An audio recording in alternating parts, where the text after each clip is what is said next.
Comienza ya Todo Geopolítica, el programa donde analizamos, ya lo saben, todas las cuestiones e informaciones que vamos conociendo a lo largo del día y del fin de semana también, hoy es lunes, ya lo saben, de geopolítica. Como no, miramos al conflicto de Israel, pero también hoy tenemos que tener un espacio dedicado a Argentina, esas elecciones que ya se produjeron en el día de ayer y ya sabemos quién de momento lleva el máximo de votos, que es, en este caso, el candidato peronista, Sergio Massa, al contrario de lo que se podía esperar, porque muchos pensaban que Javier Milei podía arrasar en esas elecciones. Hablaremos de esto a lo largo del programa, pero también hablaremos de esa invasión terrestre que se ha dicho ya desde hace un par de semanas que iba a ser inminente en Gaza. Todavía no lo está haciendo, pero hay informaciones que apuntan ya a que Israel habría confirmado una incursión terrestre limitada a la Franja de Gaza esta misma noche. Vamos a hablar de ello, de la posibilidad de que Israel ahora mismo con esta incursión limitada esté preparando ya el terreno para poder realizar esa invasión terrestre. Y hablaremos también de la reunión de ministros de Exteriores que se está celebrando hoy en Luxemburgo. Hoy ha hablado Josep Borrell y ha dicho que en esa reunión iban a debatir sobre un posible alto al fuego, es decir, una pausa dentro del conflicto en Israel. Claro, para que haya una pausa, ambas partes tienen que ceder en algo, que esa es la gran duda, ¿no?, de si puede ocurrir o puede no ocurrir. Antes de dar paso a nuestros invitados ya y saludarles y darles la bienvenida, queríamos también hablar de otro tema que se nos había quedado en el tintero justo antes, que es el tema del Banco Central Europeo. Tenemos reunión esta misma semana. ¿Y qué se espera de esa reunión del BCE? Porque los expertos nos dicen, se espera una pausa, pero hay más incógnitas que tiene que resolver el Banco Central Europeo en esa reunión. Javi, cuéntanos cuáles son esas incógnitas. Sí, Marta, son varias las preguntas que tiene el Banco Central, Christine Lagarde, sobre la mesa con este encarecimiento de los precios del petróleo como punto álgido y punto de crisis en este conflicto. La cuestión, y más allá de la presión sobre la inflación, es hasta qué punto la crisis actual pesará en las próximas decisiones del Banco Central. Lo que se descuenta, que se imponga la actitud de esperar y ver, y después más de subir los tipos de interés en las últimas 10 reuniones. Sin embargo, el conflicto en Oriente Medio puede condicionarlo todo. Tensión por la implicación o no de Irán, que poco a poco y sigue siendo creciente, y que tiene condicionantes, sobre todo en los mercados energéticos, interesados todos ellos en esa idea de tener cuánto tiempo van a estar los tipos altos durante el tiempo que sea necesario, esos costes de endeudamiento elevados para controlar al mercado. El mayor desafío será mantener un acto de equilibrio, no sonar agresivamente agresivo, valga la redundancia, y además, entre ellos, mantener la puerta abierta a más aumentos de tipos por lo que pueda pasar. El debilitamiento de la economía sugiere también la necesidad de que haya un mayor ajuste en política monetaria, que sea limitado, pero que las especulaciones se mantengan en el horizonte. Probablemente, dicen los analistas, se prevé que los cambios de opinión lleguen a principios de año y que hasta septiembre no haya pivote. Tenemos los tipos en el 4,5% y no se espera, según la última encuesta de Bloomberg, que al menos hasta septiembre del año que viene cambie esta política de endurecimiento monetario. De hecho, el economista jefe del BCE, Philip Lane, ya dijo que se va a necesitar tiempo, posiblemente hasta primavera, antes de poder confiar en que la inflación está bajando, pero además bajando de verdad. En el marco del PEP también están las reinversiones. Se ha especulado en los últimos tiempos con que más allá de los tipos empiecen a haber movimientos en las ventas de activos de bonos. No se espera novedad en este frente, en cambio el debate se centra sobre todo en si se debe adelantar la fecha límite de diciembre del 24 para las reinversiones del PEP, del programa de compras de emergencia pandémica que muchos apoyan. El aumento de los rendimientos de los bonos italianos son el único condicionante que podría enfriar los rumores de un final rápido. En este marco del PEP, las reinversiones podrían desviarse hacia los países más necesitados y Lagarde ha dicho en los últimos meses que esta es la primera línea de defensa contra la fragmentación, la ampliación excesiva del diferencial del rendimiento que reduce la eficacia de la política monetaria. Luego la energía, como decíamos, condicionante de todo esto. Los precios europeos del gas han subido un 35% en lo que llevamos de mes. El petróleo está por encima intradía de los $93 y amenaza todo esto con hacer retroceder esa senda bajista de la inflación. Como región importadora de energía, Europa es más vulnerable que Estados Unidos a un aumento de la inflación causado por las tensiones en Oriente Medio. Lagarde, dispuesta, podría estar a no verse arrastrada por discutir los precios de la energía hasta que quede claro si el aumento se mantendrá y sobre todo porque las previsiones actualizadas del Banco Central Europeo de lo que dan cuenta es de una caída de la inflación al 3,2% este 2024 en el que vamos a entrar desde la media del 5,6% de este pasado año. Italia, foco de preocupación, presupuestos y pronósticos de déficit que han elevado los costes de endeudamiento, que han ampliado la brecha con Alemania, la prima de riesgo en 200 puntos básicos, lo que ha generado especulaciones de que el Banco Central Europeo podría terminar por intervenir para calmar al mercado. El TPI, ese instrumento de protección de la transmisión, un plan de compra de bonos para ayudar a más estados endeudados, a evitar sobre todo la fragmentación, que se unió al conjunto de herramientas el año pasado, pero que se prevé que no se tenga que utilizar como mecanismo de emergencia. Y luego está la otra gran incógnita, los datos sobre préstamos bancarios, que deberían dar cuenta de alguna pista más sobre la crisis actual del mercado, sobre la economía real, sobre lo que se ve en las calles, de si se enfría o no la economía. La cantidad de dinero, esa M3, que circula en la zona euro, se redujo en agosto a su mayor nivel registrado, y justo cuando los bancos limitaron los préstamos y los depositantes bloquearon los ahorros. Por lo tanto, marca tres grandes cuestiones, tres grandes pilares: bonos, petróleo, Israel, que van a condicionar a Christine Lagarde, el quantitative easing sobre si se va a debatir o no,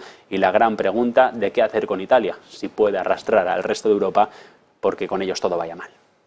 Pues Javi, muchísimas gracias. Banco Central Europeo esta semana, el jueves, no se lo pierdan, que aquí ya saben que estaremos en Negocios de Televisión muy pendientes haciendo ese programa especial, como viene siendo habitual siempre que hay Reserva Federal o Banco Central Europeo. Y ahora sí voy a saludar a nuestros invitados de Todo es Geopolítica. Ezequiel Vistoletti, doctor en Ciencia Política, profesor de Relaciones Internacionales en Alemania. Muy buenas tardes, Ezequiel. Hola, ¿qué tal? Muy buenas tardes. También contamos con Fernando Moragón, experto en geopolítica especializado en Rusia, Asia Central y China. Fernando, muy buenas tardes a ti también y muchas gracias. Muy buenas tardes, Marta. Encantado, como siempre, de estar con vosotros. Igualmente, Fernando. Y saludamos también a Miguel Ángel Temprano, experto en geopolítica. Miguel Ángel, muy buenas tardes para ti también. ¿Qué tal? Muy buenas tardes a todos. Bueno, en primer lugar quería hablaros de esa información que ha sido ya confirmada, incluso por Israel, de que ha habido una incursión terrestre limitada en el territorio de la Franja de Gaza y que ha sido durante esta noche. ¿Qué importancia le dais a un hecho así? ¿Creéis que es algo que realmente pues, no es demasiado importante, no cambia un poco el curso de la batalla ahora mismo? ¿O es la primera fase de esa tan llamada invasión terrestre del territorio de Gaza? Y digo lo de tan llamada porque siempre se ha hablado de ello, llevamos hablando de ello desde que comenzó el conflicto prácticamente y todavía no se ha producido. No sé si esto es el principio de esa invasión terrestre, es una manera de poco a poco ir introduciendo ahí a sus soldados. Empiezo con Fernando, que lo veo el primero. Vale, de acuerdo. Pues nada, a ver, hay una cosa que está clara: independientemente de lo que sea esto, las tropas, por ejemplo, de fuerzas especiales de Israel llevan operando en Gaza desde hace mucho tiempo. Quiero decir que prácticamente desde que empezó el conflicto. O sea que Israel ya tiene hombres, digamos, sobre el terreno, soldados de fuerzas especiales, entre otras cosas, porque algunas de las bombas que se utilizan hay que marcar los objetivos con un láser, con lo cual tiene que haber un soldado israelí marcando un objetivo. Es decir, que a ver, hay ya otra cosa que no nos enteramos por la naturaleza que tienen las fuerzas de operaciones especiales, que son secretas, ¿no? Ese tipo de operaciones. En cuanto a esto, claro, es que te dicen una incursión limitada. Una incursión es cuando entras en un sitio, haces algo y te vas. Pues claro, es que como muy indefinido, ¿no? Limitada. Bueno, yo creo que habrá que esperar, porque en el momento que se haga la digamos, ofensiva por parte de Israel, no serán incursiones limitadas, ¿no? Yo no creo que vaya a ser que ahora metemos unos poquitos, luego metemos mañana otros. No, va a ser en toda la parte norte, la parte que han señalado, ¿no?, como el objetivo primordial de Gaza. Ahí van a entrar con todo y por un montón de sitios al mismo tiempo. Yo creo que esto no es indicativo en principio de nada.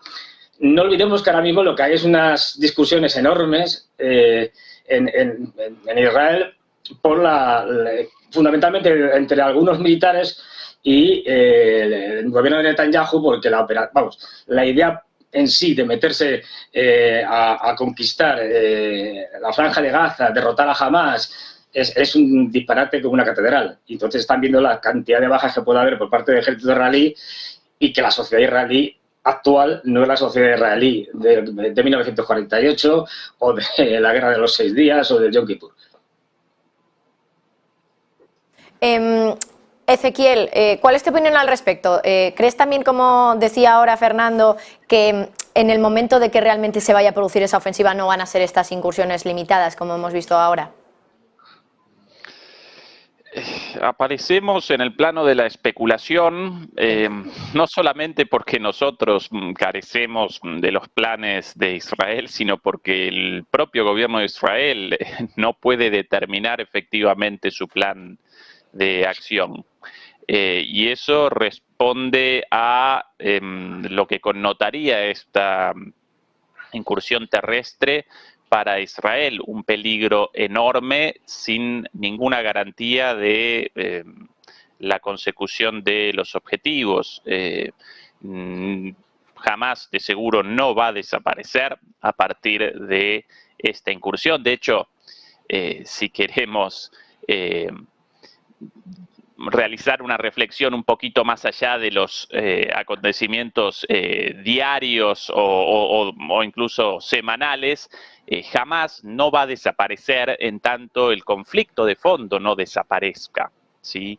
El conflicto en torno a la creación de un Estado palestino independiente. Por ende, ¿podría Israel comenzar esta incursión, acometer esta invasión de Gaza, en principio del norte, sin ninguna garantía de la desaparición de Hamás, con una situación muy difícil en lo militar, porque Hamás aparece muy preparado, porque el entorno de un combate urbano realmente podría generar sorpresas muy desagradables para Israel, más la ciudadela de túneles existente debajo de la franja de Gaza, como así también la aparición desde la guerra en Ucrania de un nuevo factor como el de los drones pequeños, nuevo en el sentido de su utilización masiva.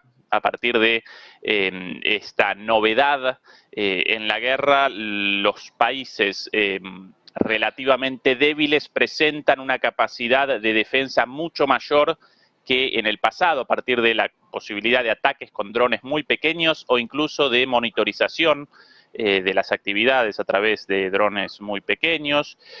Con lo cual, por un lado, esto no desaparecería jamás, no presentaría la incursión muchísimos problemas en términos militares y, como si eso no alcanzase, como si eso ya no representase dos razones de peso para retrasar esta ofensiva, además aparece la posibilidad de desencadenar un conflicto a 3 o 4 bandas por fuera de la franja de Gaza y que respondiese ante una incursión también Hezbollah en el norte de Israel, como así también eventualmente Irán, Siria, Egipto, y así aparecería Israel en una situación todavía más complicada que ya esta incursión local en Gaza. Bueno, todo esto está retrasando esta incursión anunciada, pero evidentemente no planificada.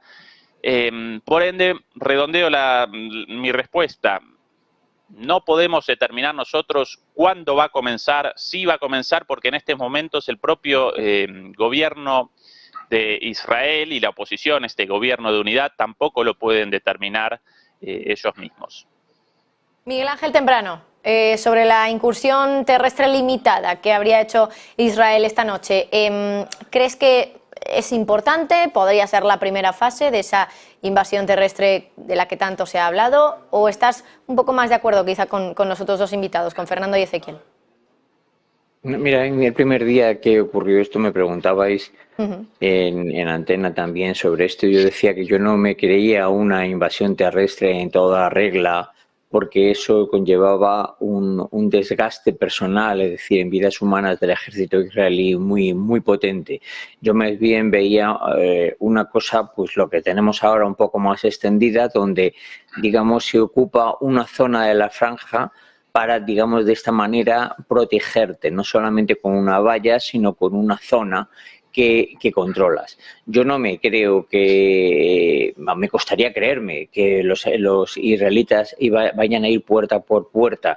Hemos visto el desgaste que supone para cualquier ejército, en este caso el ruso, la defensa de una ciudad, y en este caso estaba deshabitada, que es Bakhmut. No quiero decir más si tú estás llena de gente donde no sabes muy bien quién está detrás de cada puerta, ¿no? La inmensa suerte que tiene para los ejércitos el armamento guiado es que no necesitas ni siquiera lo que decía Fernando, que son tropas de élite. Necesitas marcadores. Esto no es nuevo.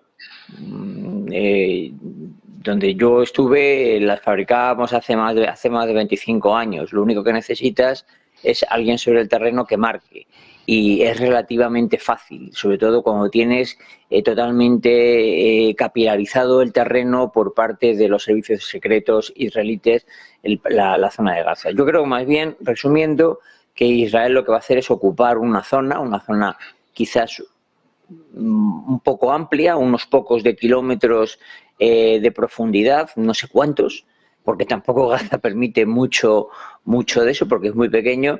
Y luego lo que van a seguir utilizando es lo que están haciendo ahora, lo que los militares llaman ablandando el terreno, inundando de bombas guiadas, de misiles, con la destrucción de objetivos, donde el personal sobre el terreno te dice que hay algún objetivo militar o que hay algún dirigente. Ya se habla de que 3 de los altos dirigentes de Hamas han fallecido.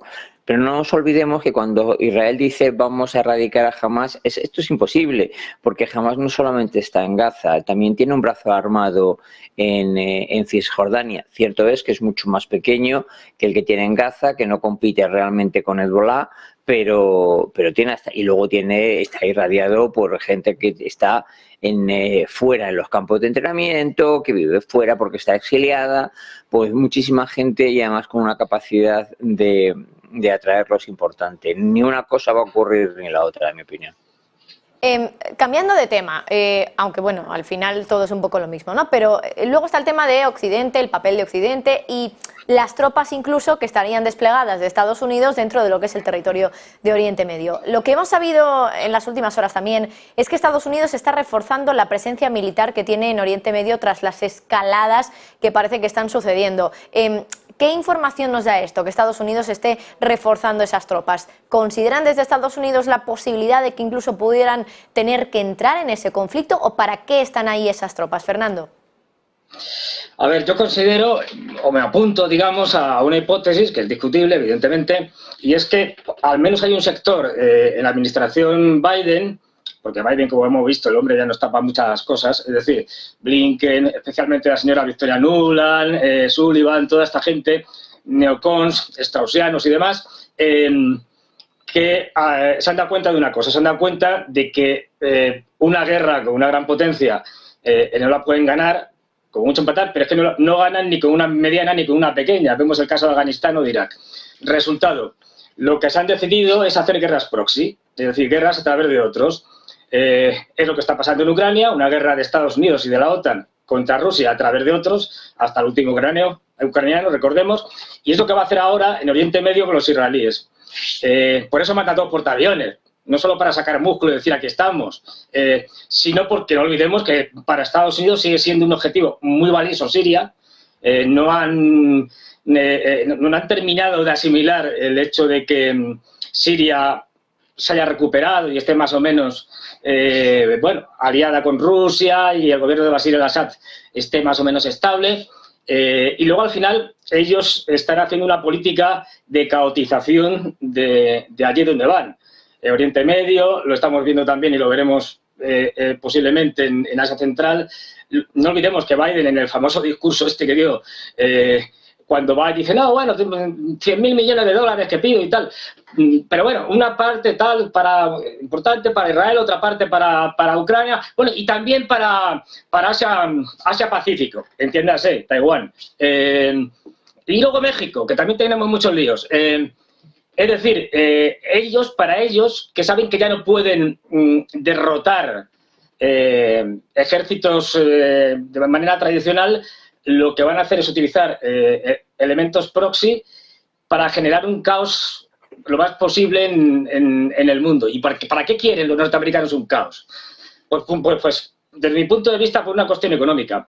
Es decir, ellos saben perfectamente que Estados Unidos es un estado ahora mismo que está quebrado. Es decir, se sostiene porque tiene la capacidad de fabricar dólares, porque el dólar es la moneda de intercambio mundial y por una serie de elementos de este tipo. Pero eso saben, igual que la burbuja financiera, que terminará estallando. Y que para eso solo hay una solución, que ya se ha aplicado anteriormente, que es una guerra mundial. Es decir, la Gran Depresión, no olvidemos, no se solucionó con el New Deal y con Roosevelt, se solucionó al final con una guerra mundial que levantó toda la economía norteamericana, que además era un país que no era atacado directamente por las tropas del eje, y la convirtió en lo que es. Bueno, pues ahora quieren hacer un reseteo para hacer algo parecido. Es decir, como no pueden hacerlo militarmente directamente, lo van a hacer a través de proxies. Y lo vamos a ver, pero vamos, yo creo que el año que viene va a ser completamente decisivo. Perdonadme, yo no puedo estar más en desacuerdo con Fernando de todo lo que ha dicho. Pues adelante, Miguel Ángel.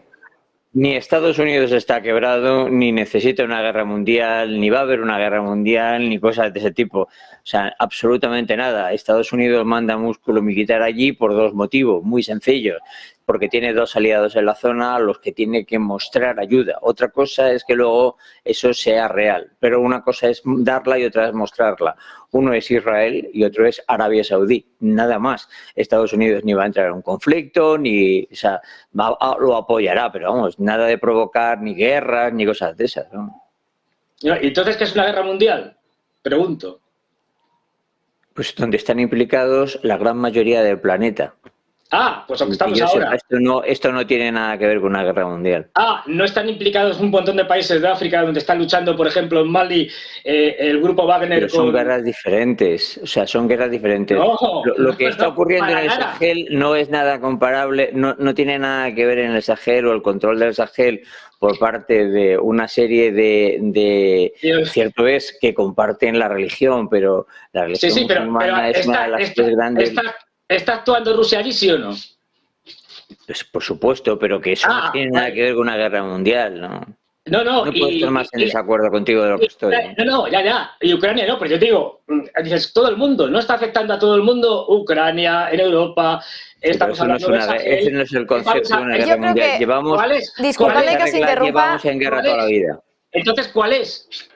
Bueno, lo que iba a decir, perdonadme, Fernando, para que no se nos vaya tampoco ese tema, porque al final es una cuestión de conceptos y tampoco quiero darle mucha atención a esto porque, bueno, pues tenéis opiniones distintas y creo que es evidente y hasta ahí es respetable. Quiero seguir avanzando un poco en los temas, aunque entiendo que este es un tema bastante también interesante de comentar, pero hoy, por ejemplo, tenemos reunión de ministros de Exteriores en Europa. Josep Borrell ha dicho esta mañana que él personalmente respalda el llamamiento que ha hecho Naciones Unidas, que lo hizo este fin de semana, de que haya una pausa humanitaria en el conflicto. Entiendo que con eso se refiere a un alto al fuego. ¿Creéis que en esa reunión, que por cierto estamos a la espera de que se produzca ya la rueda de prensa para dar cuenta de lo que se ha decidido en esa reunión, ¿creéis que ahí se puede haber puesto de manera oficial que Europa respalda un alto al fuego? Porque de momento sería la manera más contundente que ha tenido Occidente de decir algo así, ¿no? Hasta ahora se ha respaldado a Israel, todo el apoyo para Israel para defenderse de la manera que consideren ellos proporcional, pero no se ha hablado de una pausa al conflicto. Ezequiel, cuéntame. Bueno, yo comenzaría respondiendo con lo sucedido hace una semana en la reunión de emergencia convocada por el Consejo de Seguridad, presidido en este momento por Brasil, en la cual primero Rusia presentó un proyecto de resolución para el alto el fuego en la Franja de Gaza, la liberación de los enemigos, como así la liberación de las personas secuestradas, como así también el ingreso de ayuda humanitaria. Bueno, esto fue rechazado por Estados Unidos porque el proyecto de resolución no referenciaba explícitamente, no presentaba una mención explícita de condena a Hamás. A partir de lo cual, al día siguiente, Brasil, una vez más, presidiendo el Consejo de Seguridad en este momento, Brasil rectificó de alguna manera la propuesta de resolución de Rusia, presentó una propia propuesta basada en la de Rusia, pero con la mención explícita de condena a la violencia contra civiles, incluida la violencia de Hamas. Escrito esto así explícitamente, formulado así explícitamente. Bueno, Estados Unidos lo rechazó. ¿Cómo respondieron o cómo reaccionaron a todo esto los países europeos? Acompañaron con un voto positivo el proyecto de resolución del Consejo de Seguridad para un alto el fuego. Incluso Francia, país con asiento permanente y miembro de la OTAN.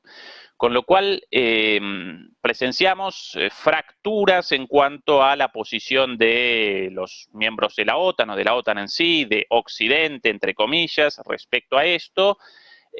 Y a pesar de el posicionamiento claro asumido por Europa, recordemos el viaje de Ursula von der Leyen, sin ningún mandato de los jefes de Estado europeos, recordemos también las visitas de Scholz, de Rishi Sunak, etcétera, etcétera, a Israel con un posicionamiento claro. Más allá de eso, la magnitud de los hechos, las barbaridades vistas en la Franja de Gaza, con el bombardeo permanente, indiscriminado, ya más de 5.000 personas muertas, lo de indiscriminado por cuenta mía, naturalmente, las Fuerzas Armadas israelíes presentan esto como bombardeos específicos contra miembros de Hamas, pero bueno, 5.000 muertos ya, todos ellos civiles, así que de específico, de focalizado, nada, difícil, ¿no?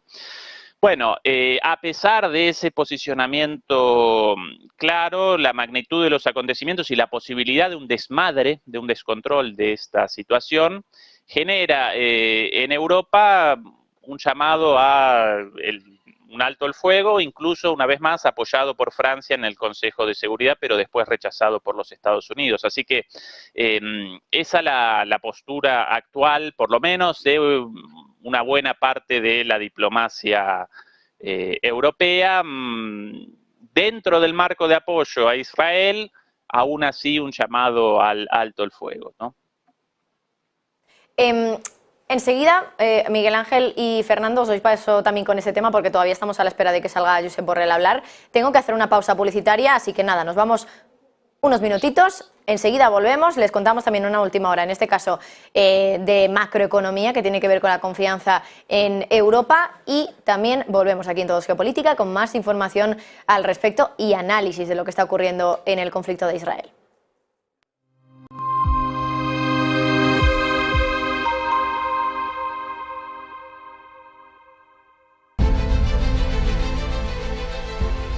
No puede volver atrás y cambiar el principio, pero puede comenzar donde está y cambiar el final.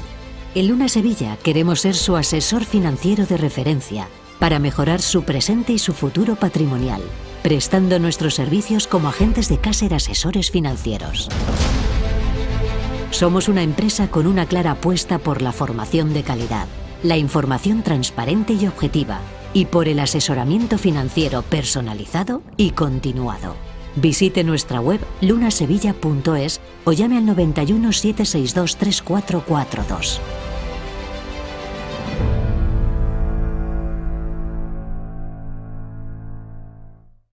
¿Se puede poner a prueba vuestra tecnología de trading? Sí. ¿Y vuestra ejecución funciona al milisegundo? Sí. ¿Y vuestros spreads están entre los más bajos del mercado, no? Si quiere, puede probar nuestra primera demo. Es difícil encontrar un broker que cumpla con todas sus expectativas. O quizá no tanto. Active Trades, broker online desde 2001.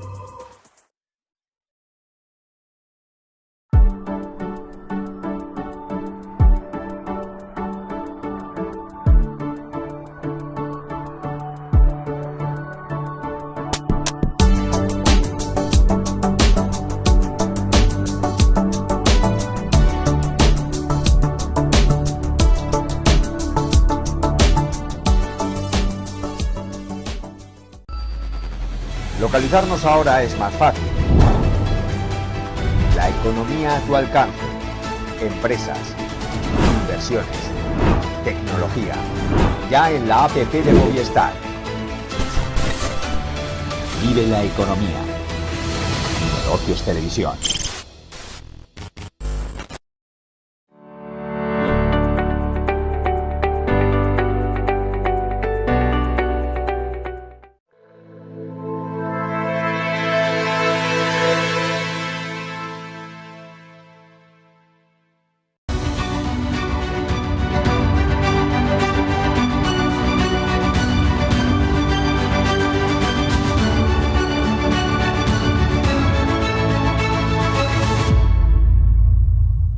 Ya estamos de vuelta aquí en Todo es Geopolítica y como les decíamos antes, la reunión de ministros de Exteriores, o al menos la rueda de prensa, parece que está ya a punto de comenzar. Hablará ahí Josep Borrell, alto representante de Política Exterior, que hoy ha dado a entender que en esa reunión se iba a debatir la posibilidad de respaldar ese alto al fuego, esa pausa en el conflicto de Israel, que veremos realmente si se ha acabado decidiendo así o no.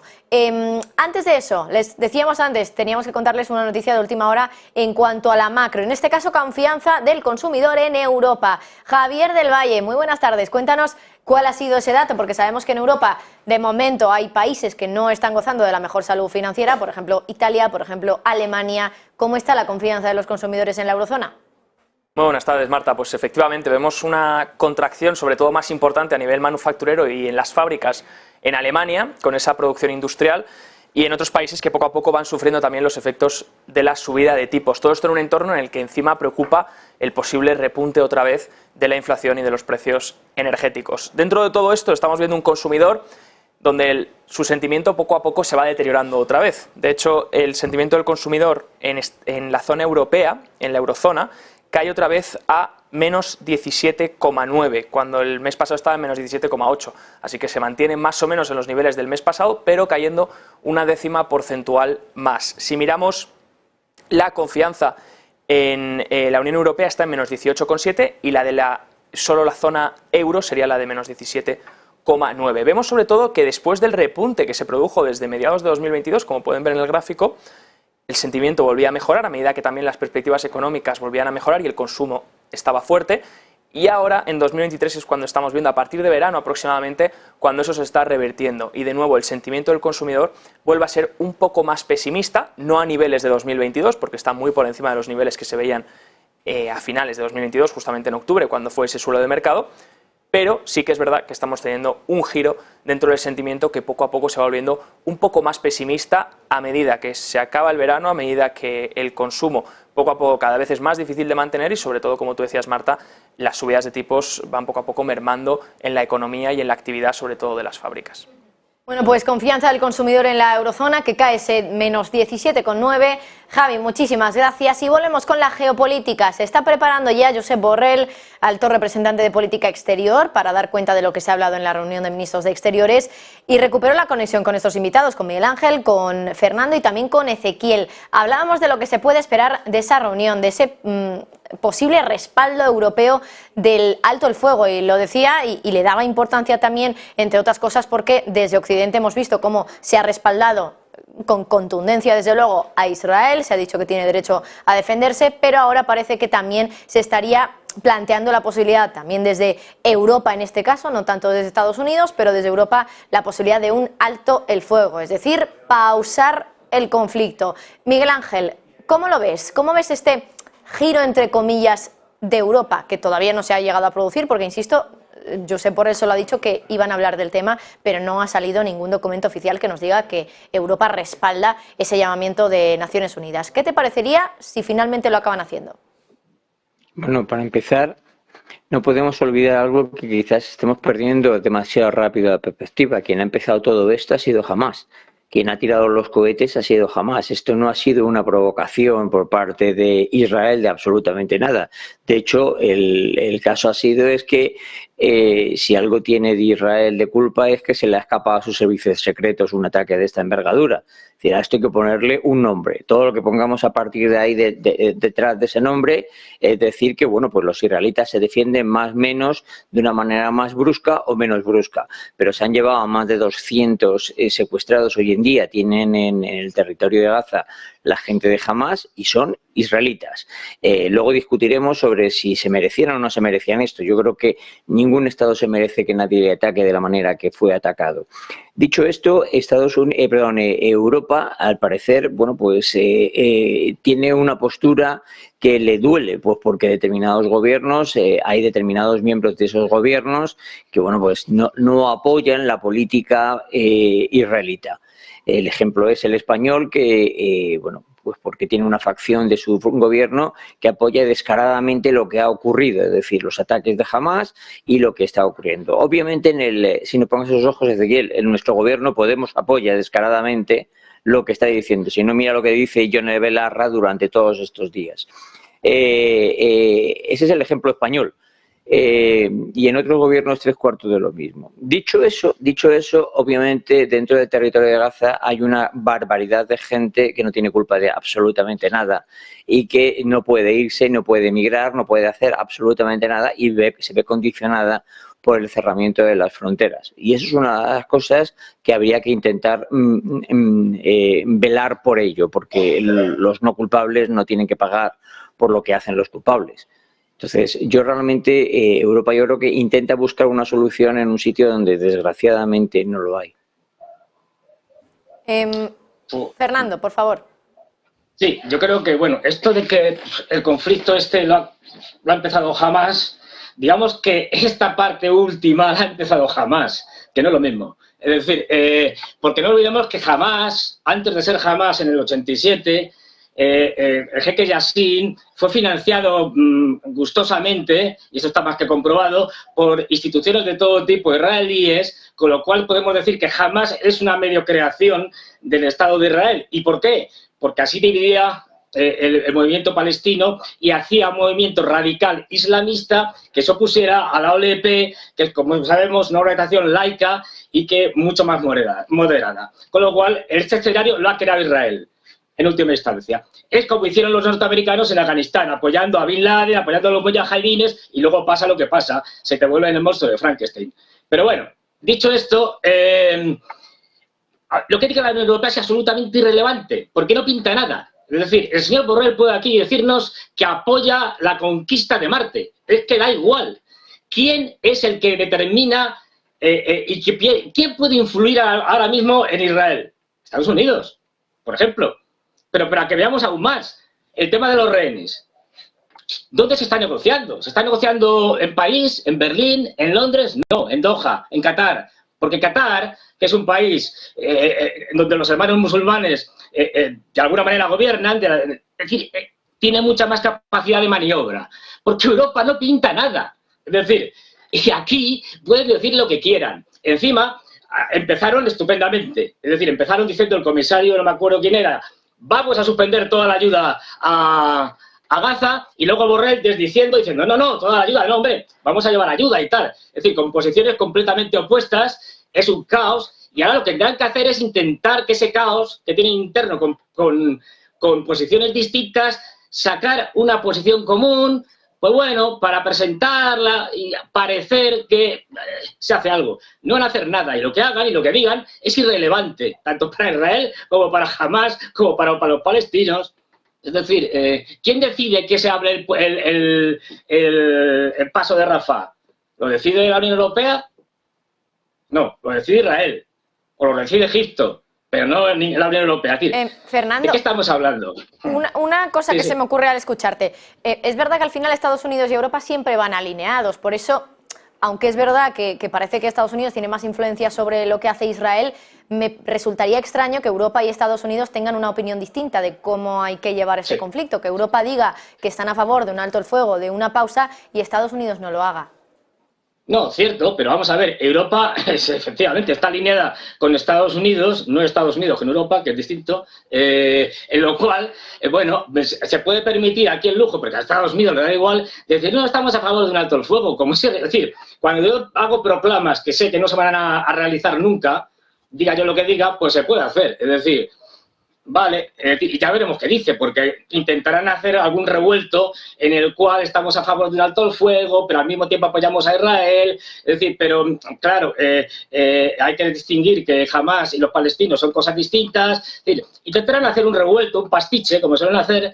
Ya digo que no va a servir absolutamente para nada. Y es que encima estamos en manos del jardinero Borrell, también conocido como Borrell africano por su famosa intervención en Mali disfrazado de Tuareg, pues en fin, cualquier barbaridad puede salir. Ya conocemos al personaje. Entonces, bueno, es que de verdad, lo de la Unión Europea es de los hermanos Marx. Es decir, ¿qué vamos a hacer? Es decir, es irrelevante lo que diga la Unión Europea. La Unión Europea es absolutamente irrelevante actualmente. En todo, Permitidme un segundito que os interrumpa porque quiero también dar paso a una noticia de última hora que también me parece relevante en el contexto en el que estamos, de incertidumbre, de miedo también a viajar sobre todo a ese territorio. Ya han sido muchos los países que han dicho que le han dicho a sus ciudadanos que no viajen, por ejemplo, al Líbano, pero es que ahora ha habido un problema y han desviado un vuelo de Alaska por una amenaza de seguridad. Javi, cuéntanos más detalles de qué se trata esa amenaza.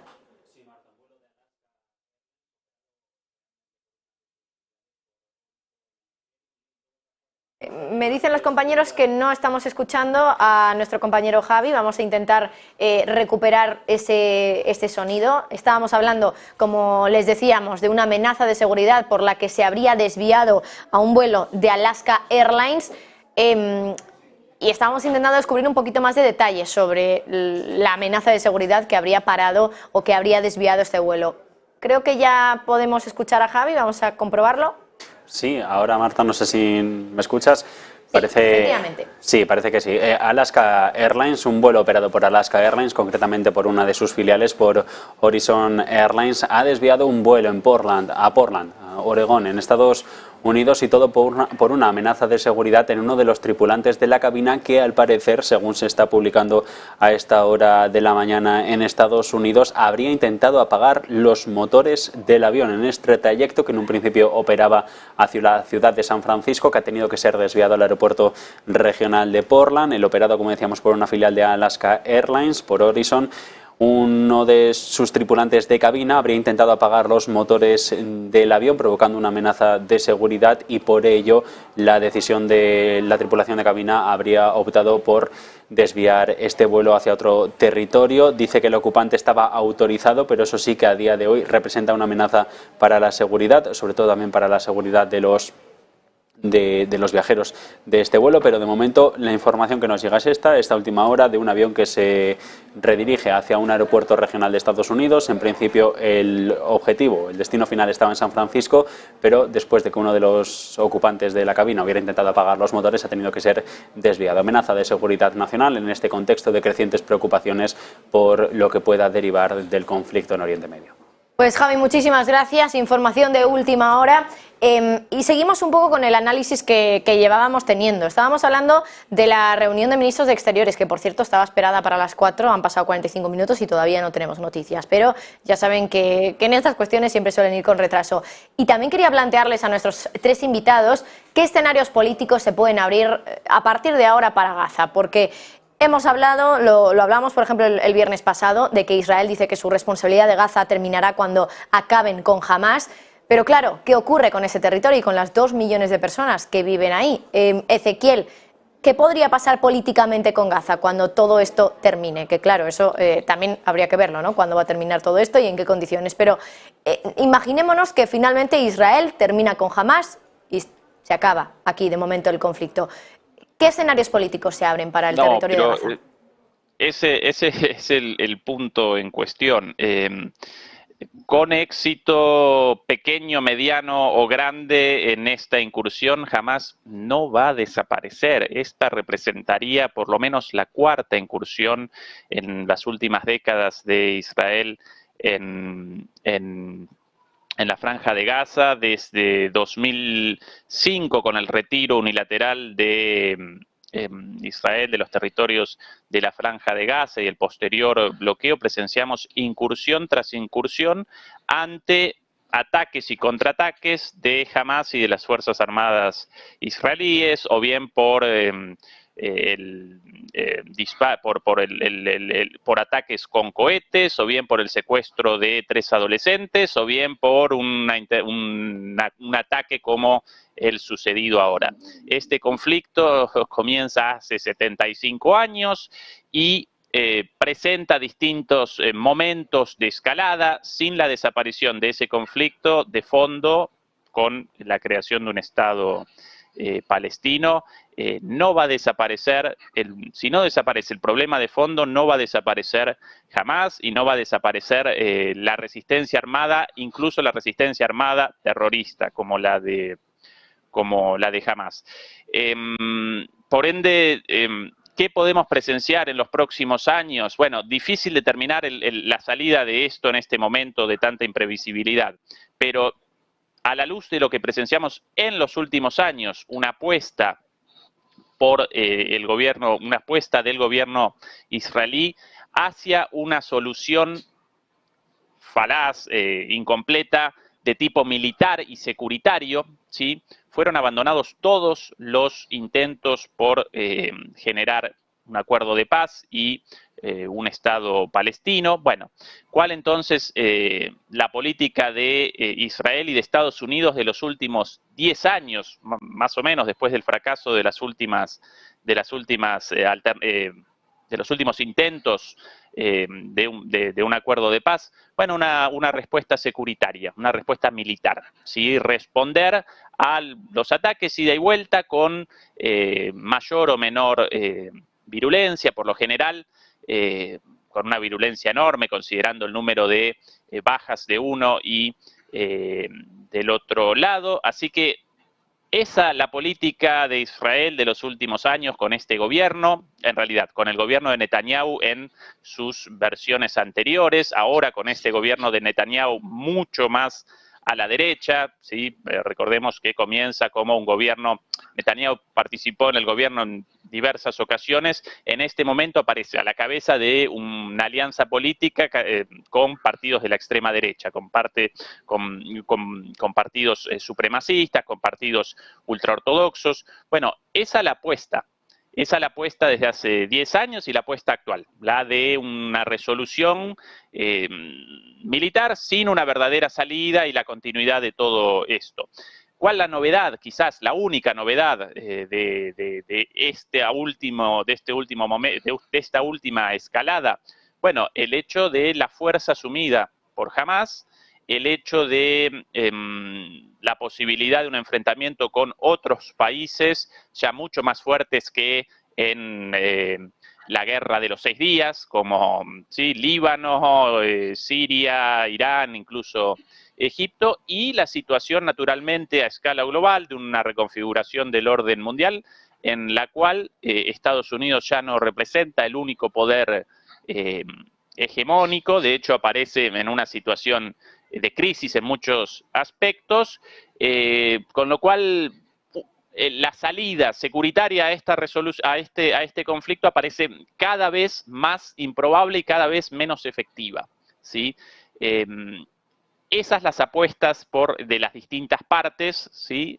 ¿Qué desenlace vamos a presenciar? No lo podemos determinar. Porque aparece incluso abierto para los propios actores en disputa. Efectivamente. Miguel Ángel y Fernando, quería también daros paso con este tema por si queréis comentar algo al respecto, pero quiero pediros que seáis breves porque nos quedan aproximadamente, no llega a 10 minutos de programa, y también quería preguntaros por las elecciones en Argentina, así que si alguno de los dos quiere comentar algo al respecto de los escenarios políticos que se abren en Gaza, adelante. Miguel Ángel, no, Fernando. yo creo que, lo he dicho antes, Hamás no va a desaparecer. Ni el conflicto va a desaparecer. Estoy de acuerdo en que esto es un tema encallado, pero yo creo que ya no vale con que Israel reconozca a un Estado palestino independiente. Yo creo que ya es insuficiente. O sea, no es que sea insuficiente, es que ya está arraigado el odio de tal manera de que esto no se acaba, ni inclusive con un reconocimiento expreso y explícito. Entonces, desgraciadamente, creo que yo he vivido ya 2 acuerdos de Camp David, nos quedan muchos años de conflictos de este tipo. Sí, yo brevemente, yo creo que aquí el problema que tiene Israel es que acá, mejor dicho, el gobierno de Israel es que ha caído en la trampa de Hamas. Cuando hace Hamas esta incursión fuera de Gaza, no lo hace por hacerla, es decir, tiene detrás un objetivo, y ese objetivo es provocar a Israel para que entre a Gaza, hacer bombardeos y que entre con tropas. Y ahí, de una manera muy digamos, poco reflexiva, el primer día ya empezamos a oír, incluso por el propio Netanyahu, estamos en guerra, vamos a entrar con las tropas en Gaza, todos los ministros diciendo lo mismo, vamos a entrar con las tropas en Gaza, que es justo lo que quieren los de Hamas, que entren con las tropas en Gaza. Es decir, ahora ya no pueden desdecirse, porque si se dicen, quedarían fatal, por decirlo suavemente, ante los israelíes.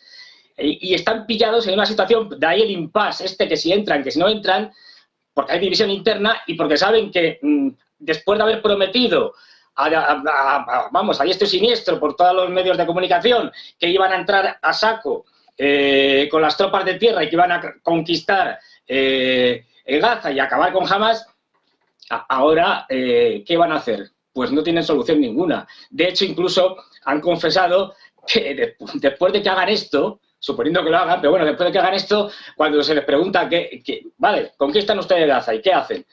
Pues no lo sabemos, ya lo veremos más adelante. O sea, ni siquiera tienen un plan para después. Esto, un desastre. La gestión del gobierno israelí no ha podido ser peor. Dejadme un segundito porque quería daros paso con Argentina, pero no me va a dar tiempo porque acaba de empezar ya la comparecencia de Josep Borrell, alto representante de política exterior de la Unión Europea, hablando tras la reunión de ministros de Exteriores. Vamos a conectar con esa comparecencia que acaba de comenzar y donde, bueno, pues ya les decíamos antes, estamos a la espera de que se confirme que desde Europa también respaldan ese llamamiento de Naciones Unidas a un alto el fuego en el conflicto de Israel. Vamos a escuchar a Josep Borrell. With the foreign ministers of the 5 countries of Central Asia. It was a ministerial meeting with all ministers of the European Union being present or represented. We started our meeting with a discussion on the situation on Gaza and Israel. And once again, we clearly condemn the terror attack by Hamas and call for the immediate release of the hostages held by Hamas. Once again, we said that Israel has the right to defend itself, and this right has to be done in accordance with international law, and in particular with international humanitarian law, which cannot be a rhetorical sentence. It has to be full of sense. It cannot be repeated, as we have been repeating for years, that we support the two-state solution. Yes, we support the two-state solution. And yes, we consider that the right to defense, as any right, has limits. And the limits are the limits of the international law. We have said that several times. And we repeat it again. In particular, this means that there cannot be cutting of water and electricity for the civilian population. According with humanitarian law, a population under siege cannot be deprived of water and electricity. So the first thing is our support to Israel and our condemnation of the terrorist attack, strongly. I'm going to continue in Spanish.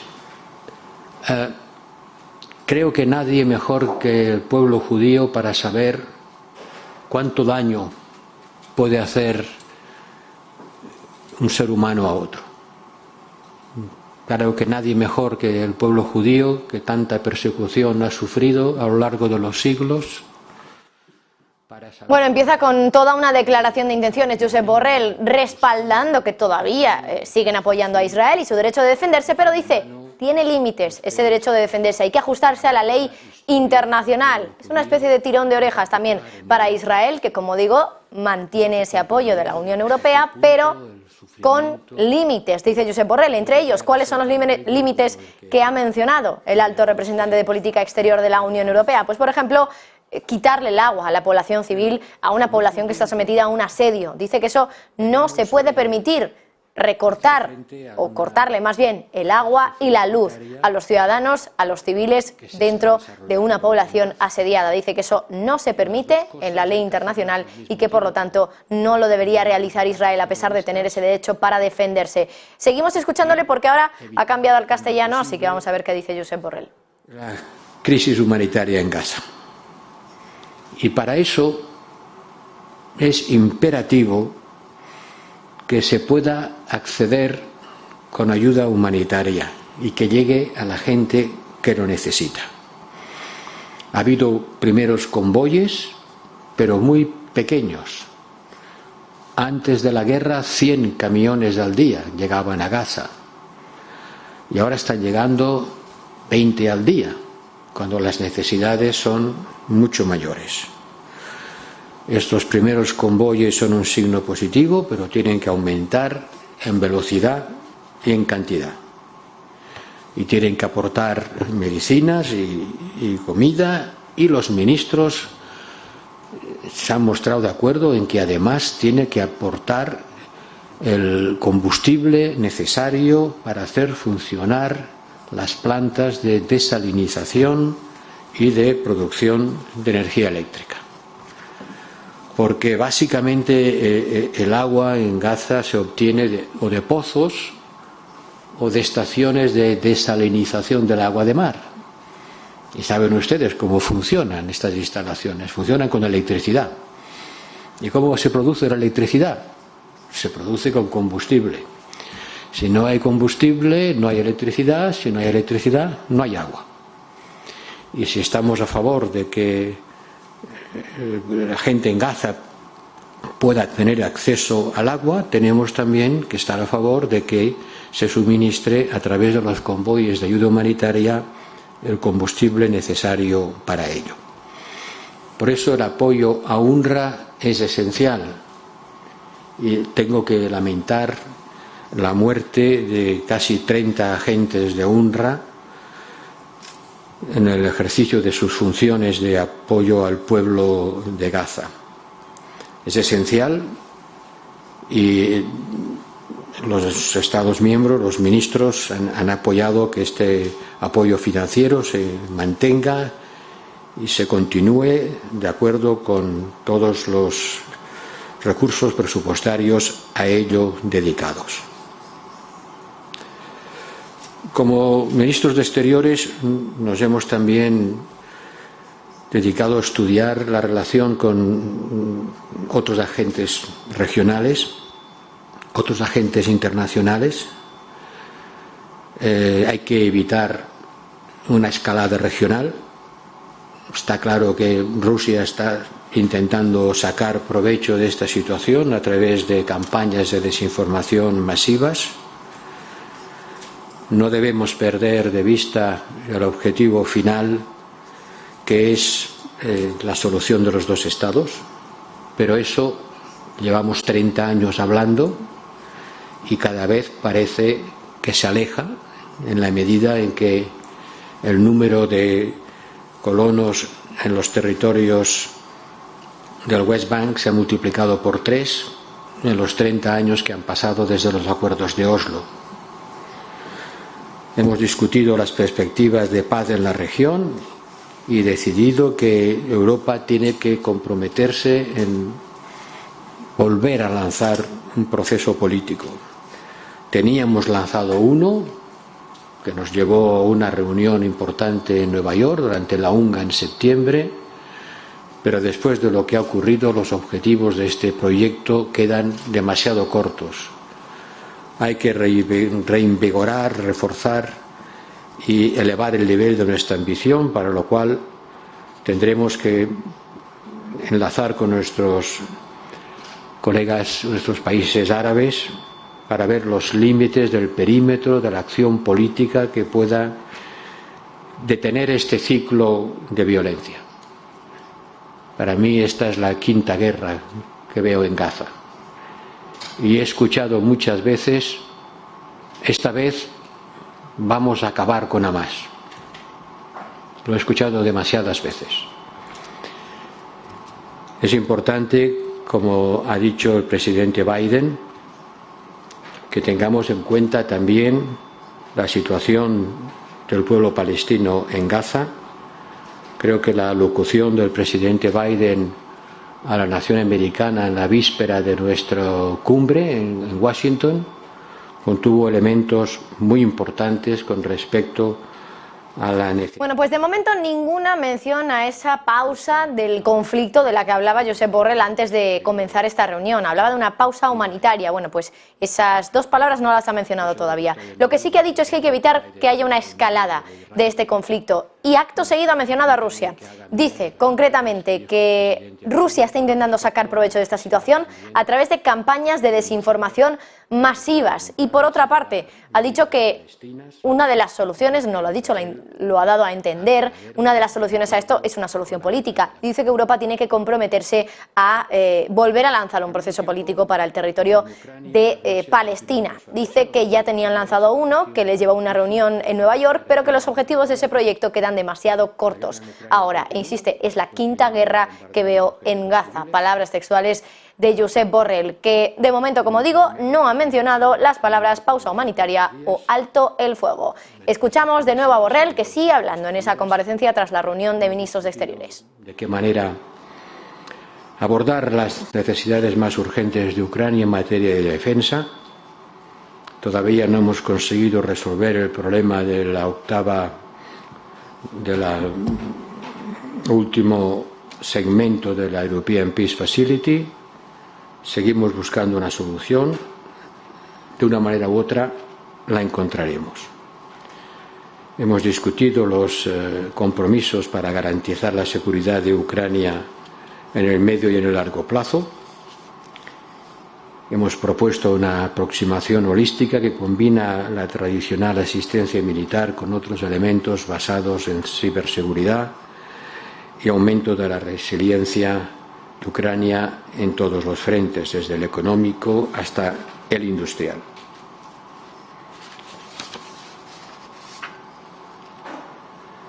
Esperaremos la guidance del Consejo Europeo este fin de semana para avanzar en la propuesta que hemos hecho de un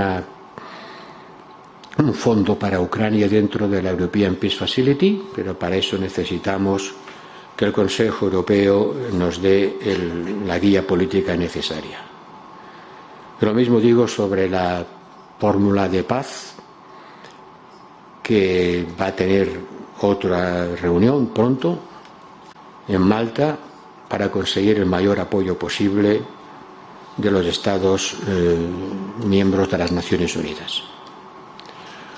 En otros temas, hoy el Consejo ha adoptado el régimen de sanciones en respuesta al golpe militar en Níger y hacemos otra vez una llamada a la liberación del presidente Bazoum y su familia. Después del Consejo... Bueno, también ha hablado Josep Borrell de Ucrania. Ya saben que desde Europa insisten en que no hay que olvidar lo que está ocurriendo también en Ucrania, que sigue en guerra, a pesar de que ahora la atención mediática esté en Israel y en lo que está ocurriendo también en Gaza. Dice que se van a esperar a las decisiones que se tomen este fin de semana en el Consejo Europeo para avanzar en una propuesta de lanzar un fondo para Ucrania dentro de lo que se conoce como el European Peace Facility, que es básicamente la parte del presupuesto que se destina, en este caso, o se ha destinado hasta ahora, por ejemplo, en mandar ayuda a Ucrania. Bueno, pues dicen que quieren lanzar un fondo concreto para Ucrania dentro de ese European Peace Facility. Sigue hablando Josep Borrell, vamos a volver a conectar. Desestabilizadoras que va a tener el actual conflicto en Oriente Medio.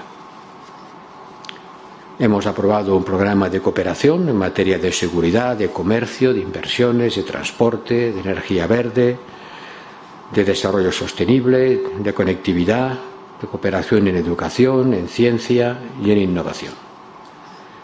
Y me congratulo de que todo esto haya sido el resultado de este encuentro, que se va a continuar con el Bueno, pues seguimos escuchando a Borrell enseguida en la redacción para ver qué más dice, pero de momento, como les decía, no hay mención a una pausa humanitaria, como decía Josep Borrell esta mañana, o a un alto el fuego. Creo que todavía tenemos a nuestros invitados de Todo es Geopolítica.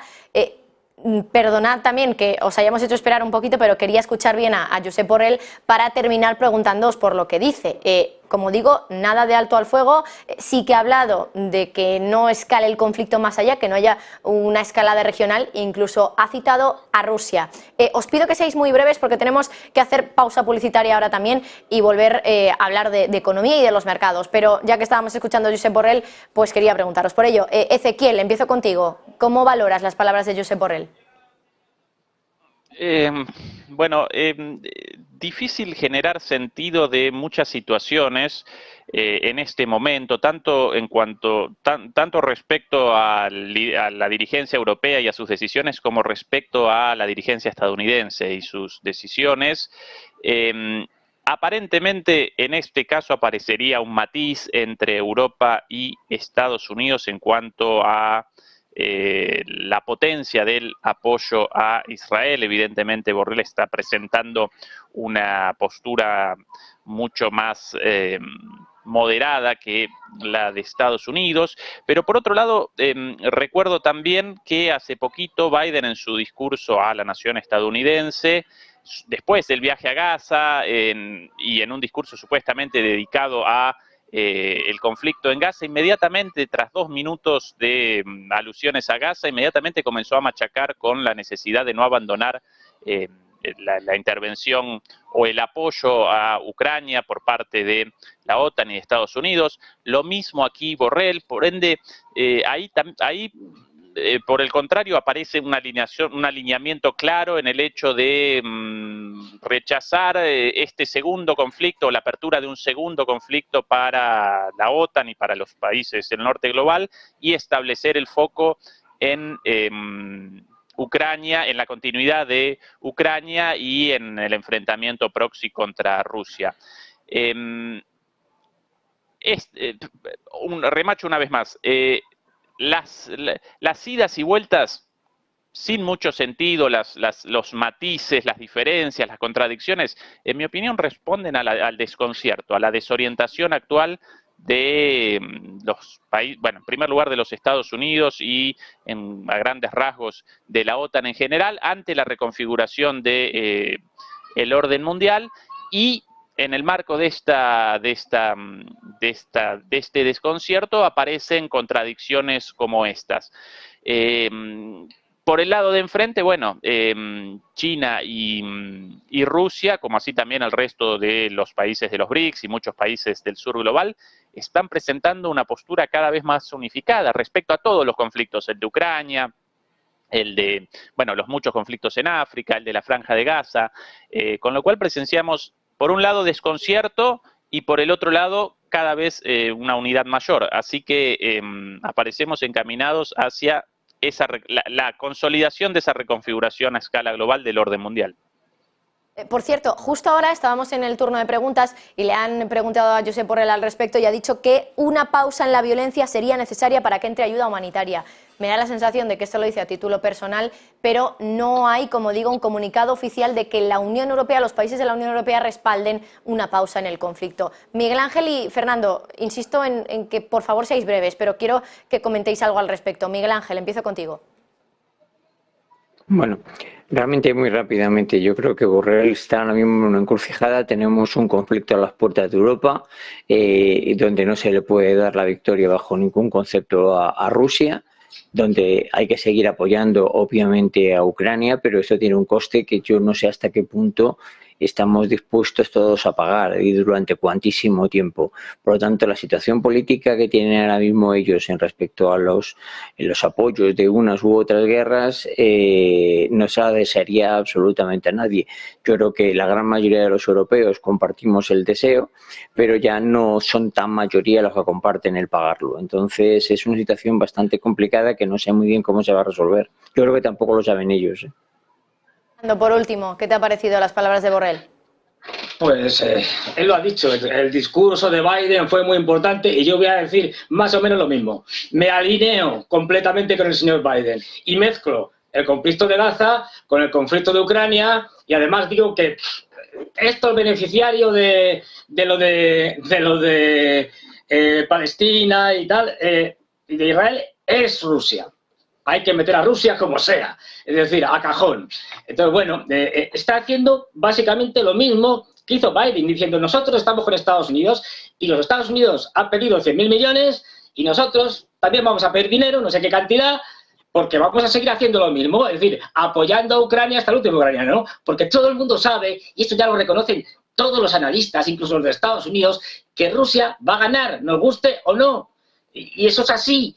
Y lo que intenta Estados Unidos ahora mismo, inyectándole dinero a Ucrania, es que aguanten, a ser posible, hasta después de las elecciones norteamericanas. Y luego los dejarán caer porque no es sostenible. Y los europeos, como siempre, seguidismo. Hacemos lo que dice y hace Estados Unidos. La pausa. Bueno, pues Fernando, Miguel Ángel, Ezequiel, muchísimas gracias a los tres, de verdad, por haber estado ahí, por haber esperado a escuchar las palabras de Josep Borrell. Un placer, como siempre, teneros aquí en Todos Geopolítica, en Negocios Televisión. Adiós. Muy bien, Hasta luego. adiós. Bueno, y nosotros, ahora sí, hacemos una pausa, volvemos enseguida a contarles cómo está yendo el mercado. Ya les avanzo que parece que ha habido un cambio, un giro en el mercado, vuelve a entrar el dinero en los bonos. Y les volvemos a contar también más novedades sobre lo que ha ido diciendo Josep Borrell, que insiste en que la pausa humanitaria es algo que se debe debatir, o por lo menos el respaldo de la Unión Europea a ese concepto de pausa humanitaria se debe debatir en el Consejo Europeo que se celebra este fin de semana. Hacemos una pausa y volvemos.